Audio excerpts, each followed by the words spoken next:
विश्व स्तन्यपान सप्ताह समस्त को हार्दिक अभिनंदन। यही परिप्रेक्षी में मु गोटे कविता आवृत्ति करने जाऊँगी। मोर कवितार शीर्षक है स्तन्यपानर गुण। शुण माँ माने देई मन कन्न स्तन्यपानर ढेर सारा गुण।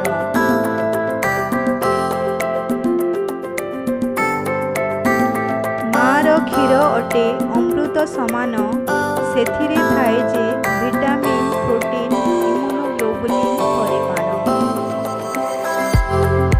हुए वृद्धि एवं विकास शिशुर, हुए उन्नति देह और मस्तिष्कर। दूरेई जाए रोग और संक्रमण, करे बलशाली ज्ञानी और प्रभावी शिशु जीवनर। 6 मास जाए केवल माँ क्षीर खुआइबे, क्षीर रखी व्यवधानर। हेबनी कम 2-3 घंटार 8-12 थर जरूरी स्तन्यपान गोटे दिनर। गोटे स्तन्यर क्षीर खुआइबे 3-5 मिनिट समय लागे 10-20 मिनिट स्तन्यपानर लागे स्तन्य खाली मार एवं आसे निद्रा शिशुर। शुण माँ माने करुछि गुहारी, उत्तम विधि जानिबा जरूरी।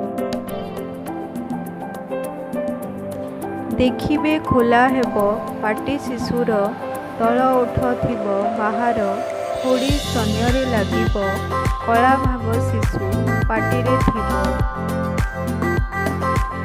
धरिबे शिशु को सफा कनारे, स्वच्छ रहिबे सबु समय।